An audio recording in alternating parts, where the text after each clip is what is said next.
یہ کہتی ہیں کہ کیا کسی میسج کے ذریعے یا میل کے تھرو کسی سے معافی طلب کرنے سے انسان بری الذمہ ہو جائے گا؟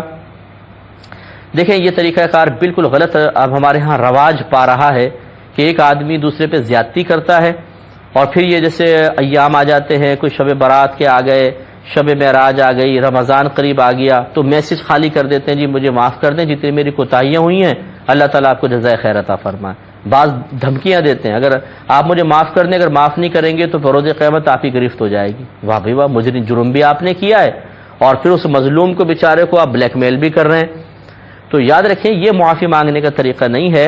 شریعت نے معافی مانگنا رکھا ہی اس لیے ہے کہ جب آپ کسی پر ظلم و زیادتی کر لیتے ہیں تو نفس سرکشی اختیار کرتا ہے، تبھی ایسا ہوتا ہے۔ اب نفس کو ذلت بھی محسوس ہونی چاہیے، اور ذلت اسی وقت محسوس ہوگی جب آپ سامنے آ کر معافی کی کلمات اس کے سامنے کہیں گے۔ ہم اپنی اصل میں یہ ناک اونچی ہوتی ہے اور نفس یہ پسند نہیں کرتا کہ میں کسی کے سامنے جا کر اس طرح معافی کی ذلت کو برداشت کروں، تو وہی مشورہ دیتا ہے بس ایک میسج کر دو، ٹھیک ہے۔ سامنے معافی مانگنا اور میسج پہ معافی مانگنا زمین آسمان کا فرق ہے، میل پر معافی مانگنا زمین آسمان کا فرق ہے۔ ہاں اگر ایسا ہے آپ باہر کے ملک میں ہیں، وہ دوسرے ملک میں ہیں، جانا ممکن نہیں، ملاقات ممکن نہیں، تو پھر بھی کم از کم کال تو کر سکتے ہیں نا۔ 50 لوگوں کو کال کرتے ہیں تو کال کر کے پھر معافی مانگے، اور اگر کال بھی نہیں ہو سکتی مثال کے طور پہ چلیں پھر اس قسم کے ذرائع اختیار کر لیں، ورنہ کال ضروری ہونی چاہیے تاکہ آپ اس پہ بولیں، سامنے لائیو اس سے معافی طلب کریں۔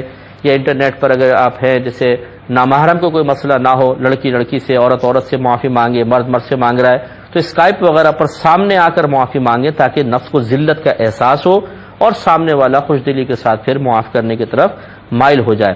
لیکن یہ جو آج کل ہم نے طریقہ جاری کر دیا ہے، یہ غلط طریقہ ہے کہ پورے سال یا پوری زندگی دکھ پہنچاؤ، تکلیف پہنچاؤ، اور اس کے بعد ایک میسج کر دیجیے ہمیں معاف کر دیجیے گا۔ معاف کرنا سنت ہے اور اللہ تعالیٰ کو جزائے خیر عطا فرمائے۔ سبحان اللہ۔ تو یہ طریقہ کار مناسب نہیں۔